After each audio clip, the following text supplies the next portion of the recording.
Hey, Mark. Hey, Jared. Thanks for having me. Oh, pleasure. Let me just turn around and we'll see your work. I've put it the right way up now, I think. I was just going to let it ride, but yeah. It's cool. Thanks. So Mark King joining us from Barbados.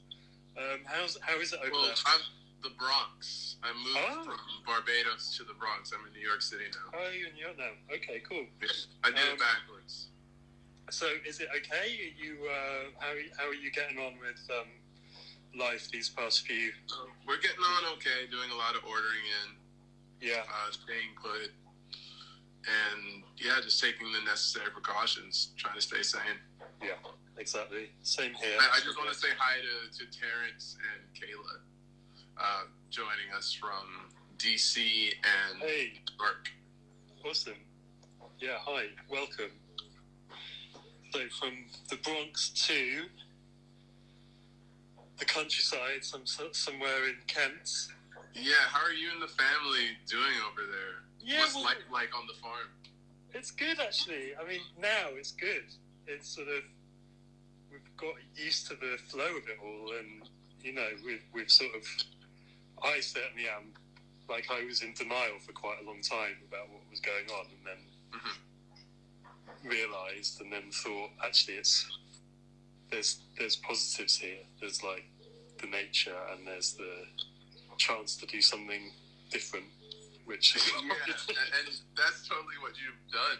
It is, yeah. Yeah, so tell me about the wildlife and the guests and the critics.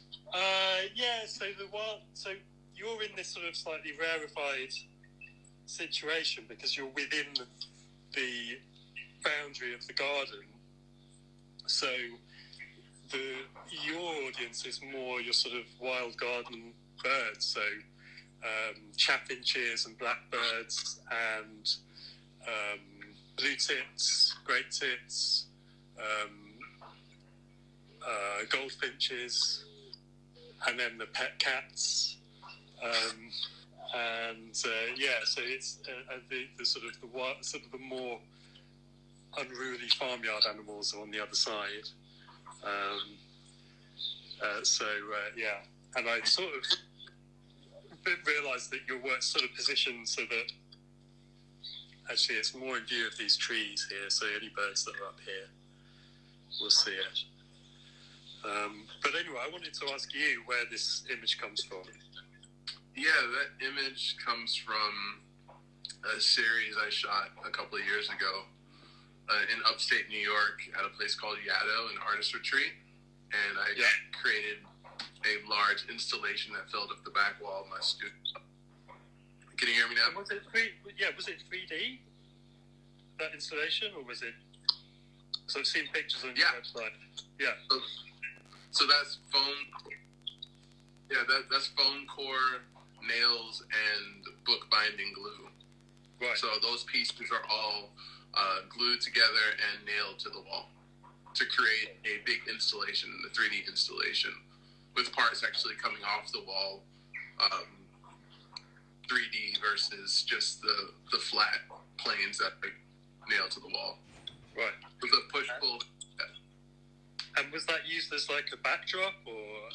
That was used as a backdrop for a self-portrait that's on the website. Okay. See if I can pull that up. Oh yeah, great. Okay.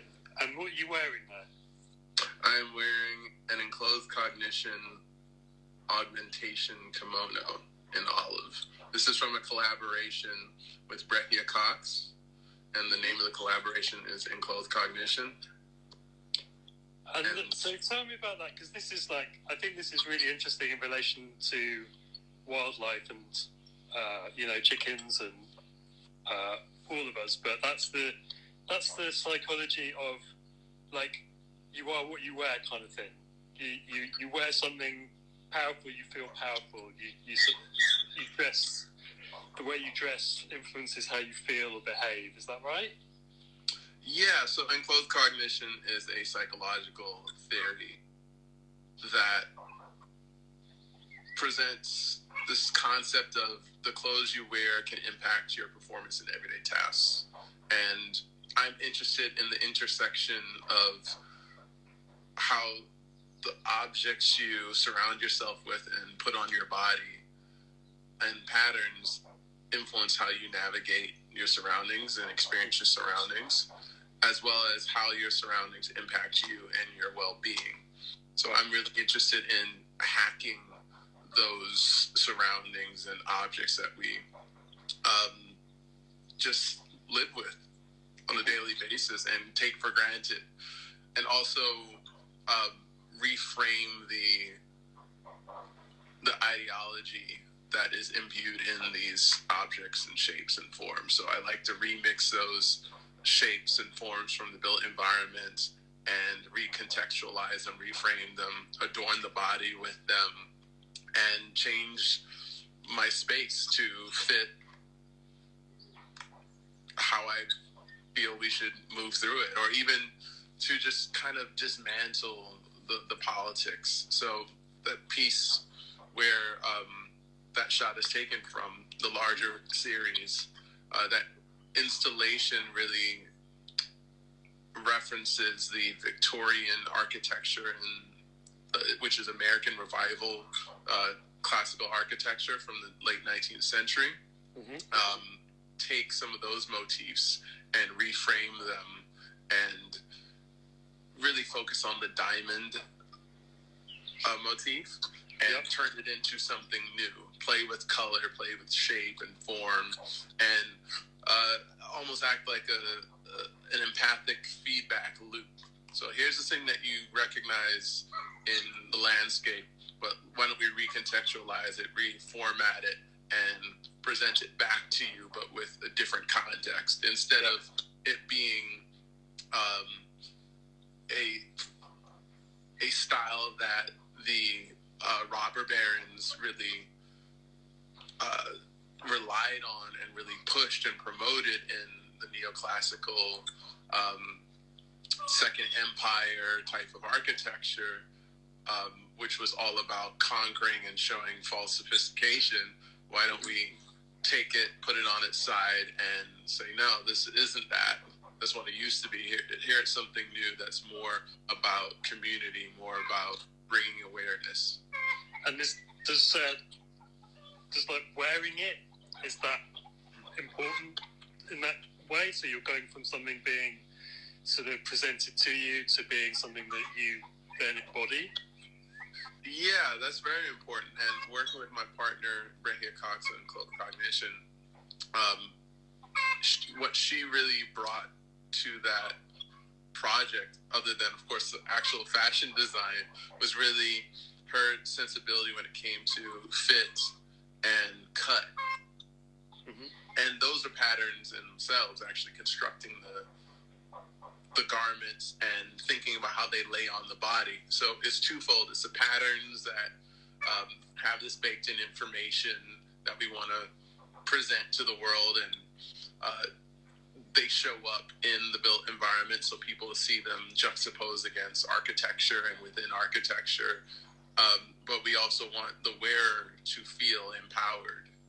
So these same patterns that are inspired by the motifs found in the built environment are now on your body, recontextualized as you move through space. So you're activating the space in a way. Yeah, you're serving as a moving, living, breathing prime for the viewer. I mean, I'm trying desperately to relate this to chickens, as you can imagine. But I mean, they're not. They catch on kind of quickly.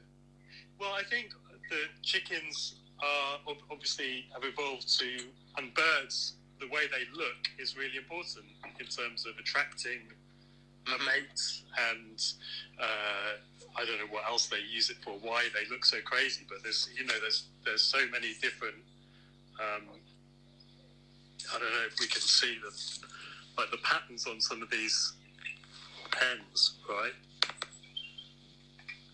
Whoa. There's one. Who else is around?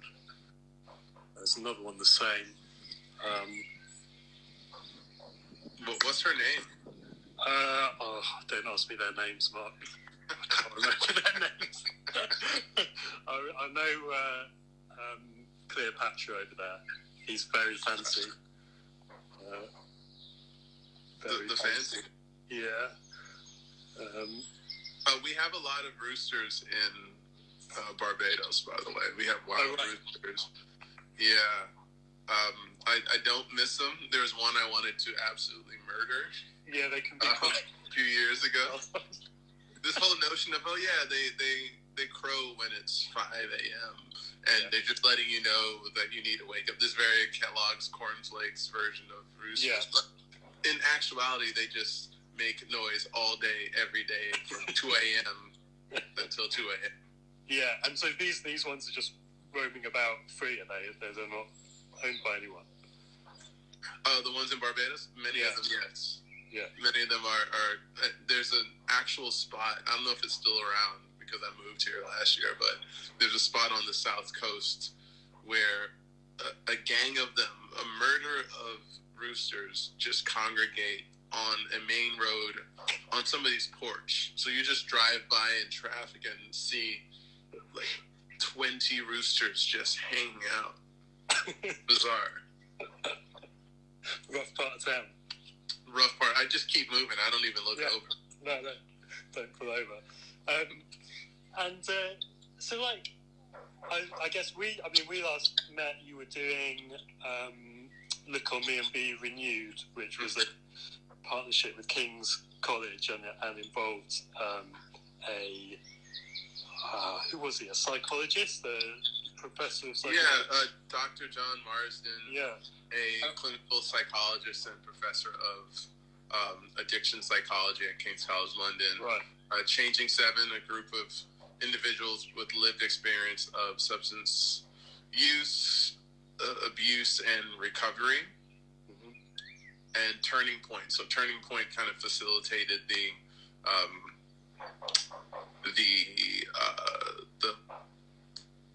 co-producers, like help gather them.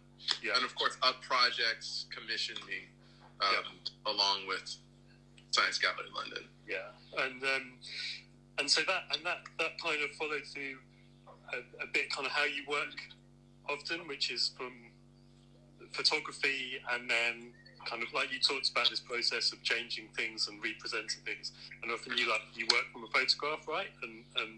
Or you take lots of photos and bring things out of what comes of that session. Is that? Yeah, I would say photos and sketches, but I definitely do rely on photography for documentation. So if something just catches my eye, I'll photograph it and then come back to it, sketch it. Yeah. So there's a lot of moving from the phone to the notebook to the SLR or the Polaroid camera. But photography is always present. Yeah. And then that's the sort of tool. In this case, this was a tool that you and John Marsden were using to kind of help people come to terms with their problems. Like, what was it wasn't so much that. It was that with that project, it was more about bringing awareness to the impact that the built environment has on our well-being, but told through the lens of addiction. Right. I was tasked with collaborating with, I presented a proposal that was accepted, and I was commissioned to collaborate with Dr. Marsden and Changing Seven on this series for the Hooked exhibition, the inaugural exhibition at Science Gallery London. And the reason why I decided to collaborate with 7 individuals that are in treatment and have the lived experience of, they know what it's like to suffer from substance abuse problems. The key thing there is that they have the vocabulary to talk about their surroundings in a very unique way, because it turns out that, and I learned this through my conversations with Dr. Marsden and reading his research, it turns out that people who suffer from substance abuse, like addiction, they have a brute force representation of their environment. That means that they stay in the same area, the same small area, hang out with the same people, get into the same routine, and that is largely because their environment is shouting at them. So that means that the ATM, they have triggers that say to them, drink or use, and they relapse. Now, many of those triggers really are idiosyncratic. So they might be linked to their childhood or some other form of trauma. It could be a color of somebody's football shirt, and that sets them off. But how Dr. Marsden helps his patients, especially when he is performing this type of therapy called psychosocial intervention, which is non-medicinal treatment, he has them, he helps them regain cognitive control by reframing the object, the space, the experience, the memory of what set them off, and just helps them find what the trigger is and move towards it. So he has incorporated photography, having his patients take photos of the triggers in the built environment, bringing in drug paraphernalia, having them really walk through a memory palace of sorts and say, okay, that memory, let's change the color, let's change the size, let's skew it, let's do all these things to it. So I found that very fascinating, and since going into it, I've spent time in London, but I'm not based there. I didn't want to take photos of the London Bridge area and just focus on the novelty as an outsider. I wanted people who may not have spent time in the London Bridge area, but are of London, to photograph it. But photograph it in this way where they haven't ever photographed this part of London before, and they're really looking in a unique way. These weren't Dr. Marsden's patients, so they hadn't gone around photographing their surroundings. So they just knew, okay, well, they knew going into it how I made my patterns, and we got to know each other. So, and they also kind of knew what worked for me, so they went out and photographed it. But on the third workshop day, with the second being the shoot day, Dr. Marsden came in, they met him for the first time, and then he spoke to each and every one of them about each photo, each roll. So everyone put up their photos, their prints. And from that conversation, he was able to pull so much information. So they talked about putting a fist through a wicker basket, and I think it's a hospital at King's College London, resembles a wicker basket. And we learned at the artist talk, at the panel discussion, that it's literally called, I think it's called the boiler suit or something. Right. And just taking these stories and not focusing on the triggers, focusing on the stories of hope, recovery, and their childhoods. We took notes, and I took the photos back to Barbados, and I made the patterns by referencing these photos. And we also made merch. Sorry, Mark, I'm slightly distracted just because there's a goat destroying the exhibition as we speak. Maybe it was to think that he's home. Yeah. Yeah. Oh, totally. That's not on. All right, I'll just try and ignore that. Let's see. Yeah, I don't think I ever saw any of the merch that you made. Here's the notebook. Oh, that's lovely. So this is one of the patterns, and it features, I referenced a few photos from, I would say, 3 or 4 of the co-producers. Yeah. We also made pencils, keychains, and prints. So, having sort of learned all this stuff and coming into contact with these, oh my God, they're really going for it. Just destroying it. Wait, is this their first time seeing the pieces, or they've been around them for a while? They've been around for ages. It was all absolutely fine. They just decided they're going to come along and wreck it. Anyway. All it takes is one goat. I'll move to follow. Yeah. Anyway, so everyone knew the risk. So, just to sort of bring it back to like your work more in general, and the research that you do, and like this cross-disciplinary thing where you get to speak to, I had it a bit this week as well, putting on this show, and I spoke to this avian expert, and it's so rewarding. Yeah, I saw it. It's just great. You can do that. But is there a lesson for us in our own sort of creative lives, would you say, from what you've kind of discovered about the psychology of image making and the way we see the world? Like, is there stuff that we can do for our well-being in everyday life? Is it, should we think the way you do? Should we try and take an odd photograph every day and draw it and see how it changes our mind about things? Would that improve our mental well-being, do you think?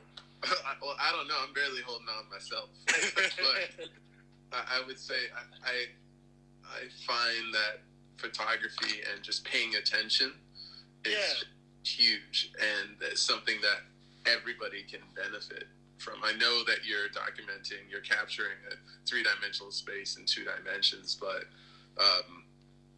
still just paying attention, thinking about how what you're seeing or experiencing is making you feel, how it makes you feel, because we are very attuned to that. You don't need to have an architecture degree or any type of specialization to really know what you like, what you dislike. And just read up, watch some videos if you want on how you can make little tricks to make your space more comfortable, more productive. And it's the way I look at it is just ways of really just hacking your life, and just being okay with how inadequate our the human experience is, and how unreliable we are, in the sense that we're always tricking ourselves. Like self-delusion is a huge result of just being human. Mm-hmm.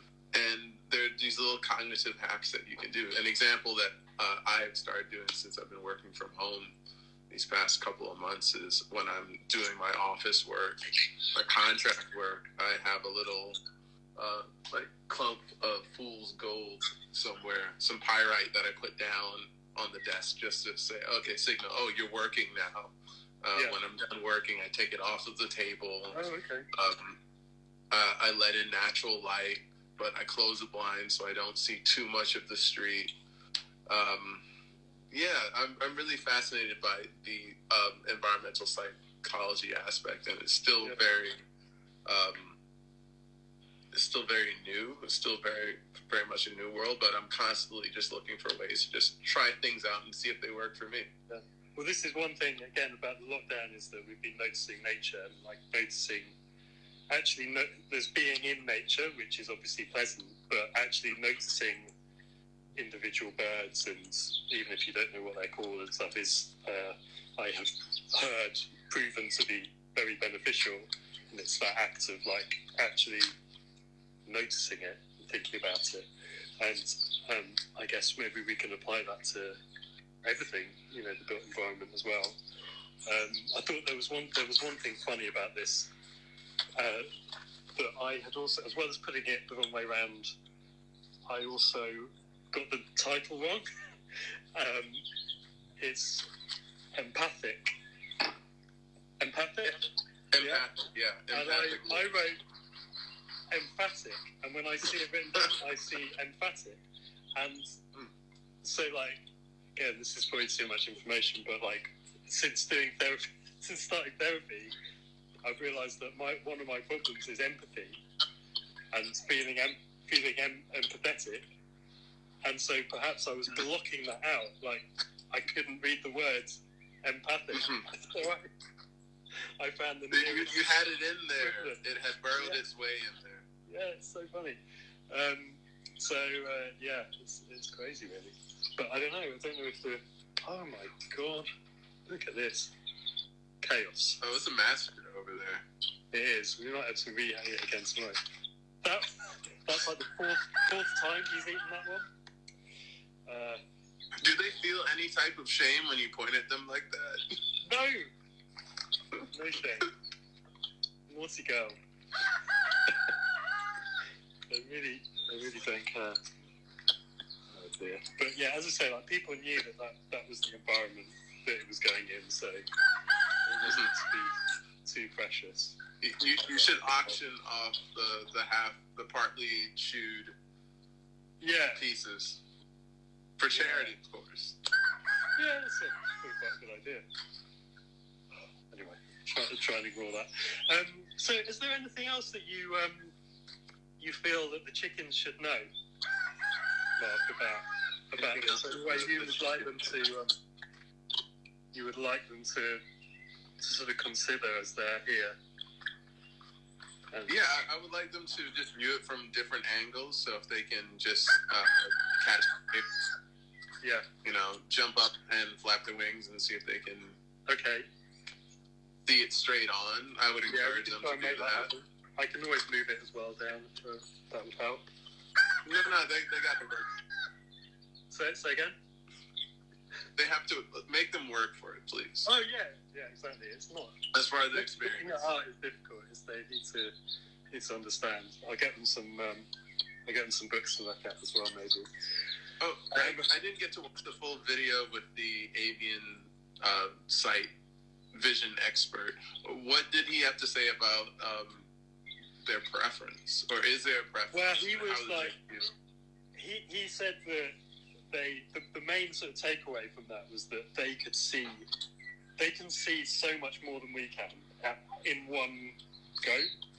So, firstly, because their eyes are on the side, they take in more light, and so he said their main problem would be getting away from it if they didn't like it, because they could see everything in one go. And he said that they would probably, they might read textures. They might see a texture on a paper and want to peck at it. And I can't remember what else he said about preference. No, he was kind of. I think he might have hoped that I was maybe going to do some more scientific observation of them. Whereas little did he know. But they, no, I think that's the main thing. Is that this idea they are taking in a lot, and I just wonder whether they will be able to focus in on specific things or not. Have you and the kids seen Spies in Disguise yet? Yeah, we were talking about that the other day. I couldn't remember whether I'd seen it, because there's been quite a few films a bit like that recently.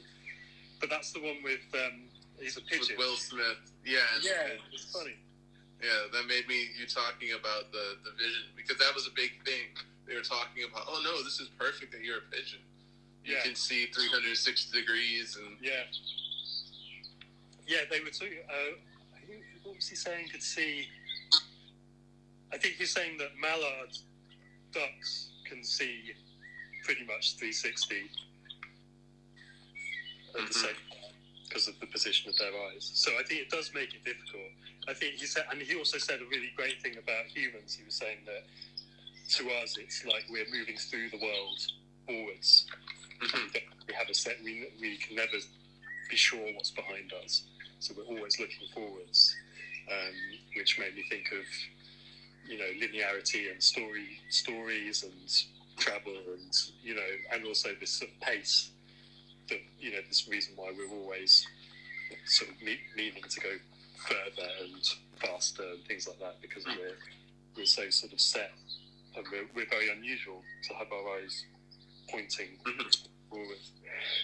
But that, I think, also does make it a bit easier for us to look at art and appreciate it more so than a bird would, because they are just like, they would have to be like that to see it, and they'd also be seeing what's in the opposite direction at the same time and be on the lookout for predators.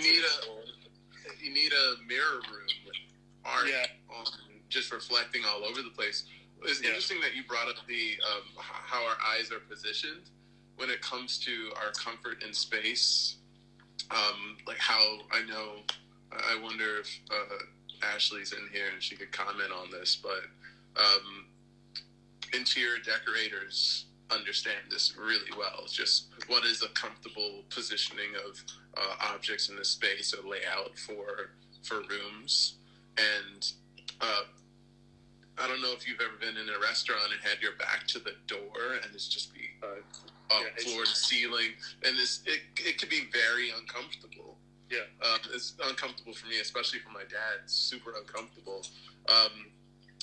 Looking at like space syntax, how we use space, and what we prefer. The data now show that when you have a 180-degree field of vision and nothing's behind you, so you have a wall behind you, you can see pretty much like, imagine a fisheye of your street, and you can see either end.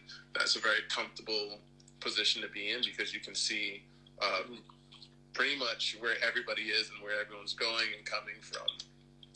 So when I started research into when I started just developing a proposal for the Science Gallery London project commission, I was at first thinking, well, I wonder how people, when they're high or addicted to substances, how are they actually literally viewing the world? And that's when Dr. Martin said, don't look at it that way. Just look at how the world is speaking to them and shouting at them. So I was first going down the line of looking at researchers neuroscientists looking at studying human vision by studying zebrafish. Oh, yeah. Because it's easier to see what's happening in their eyes, and their eyes, I guess, the functionality is similar to humans. And it's really fascinating stuff. Yeah, I think that's a really sort of strong area to mine, and I think I'm also really interested in how they begin to start to understand how animals see or what they see, so that we can see what they see. And I'm imagining that kind of developments in virtual reality, and was it AR now, isn't it? So you might be able to build a simulation of an accurate simulation of what, like, say, a bird might see, or a goat devouring something, and we can kind of learn something from that. And Night on Earth, I don't know if you have that in the UK on Netflix. It's you have it? What's it called? Sorry. Night on Earth. I'm not aware of it. We might do. Yeah, you should check it out. It's a wildlife show documentary that is shot using these high-powered cameras, like crazy night vision, night vision, and I forgot what they're called. Richard Moss uses those cameras too. But infrared cameras. It uses the infrared cameras. Yeah. And that crazy 50 to 1000 Canon Cine lens, right? That $75,000 just for the lens is beautiful. So they were able to capture animals at night that they had captured before. They didn't even know what they were doing at night, and it's beautiful. Yeah. So I think it speaks to just unlocking and better understanding how animals are seen. Yeah. And what they're seeing. Yeah. Well, the animals here are not seeing much now because the exhibition's over, I think. I mean, that's the... Yeah, they killed it. Upshot of that. Mark, thanks so much. It's been really great to talk to you. And what have you got planned next? I mean, when this is starts to subside, have you got any shows planned, or that is so up in the air right now? Yeah. Like everybody else, shows have just been canceled, and shows that I was expecting to do in the summer and next spring just aren't being talked about. So I'm just working in my studio, and I'm also doing some creative director work for a company here in States. So how about yourself? Are you working on any films? No, I'm 100% full-time exhibition for chickens curator at the moment, but no, there is a sort of, there's interesting project that's possibly happening. I did some work with the University of Dundee on a film about a project that develops prosthetic hands, and it's called Hands of X. And there's a sort of, it's not the same project, but there's something that's come from that which is in development and might be happening soon, which is quite interesting. It's a bit different for me as well, so I'm hoping that comes off, and then I'm just hoping that. Well, please keep. Well, I don't know. It's hard. I don't want things to go back to normal. And this has been an interesting kind of creative outlet that I don't normally get a chance to pursue and explore. So, you know. You're doing a great job. This is a lot of fun. Really. I've definitely never been more productive. I think I've made so many films over the last couple of days, just popping them out on YouTube and stuff. It's really fun. And it's catching the new films. Yeah. Well, just so you know, everybody that I've shown the Look on Me and Be Renewed film to absolutely loves it. And I always tell them Jared Schiller is your guy. And I hope that we can collaborate on film and other exhibitions down the line. Once, I'd love that. That'd be great. Works out. So, we'll keep in touch and enjoy the rest of the show. And again, thank you for your contribution. It's really appreciated. Thanks for having me. Okay. Cheers. Take care. Bye. Bye.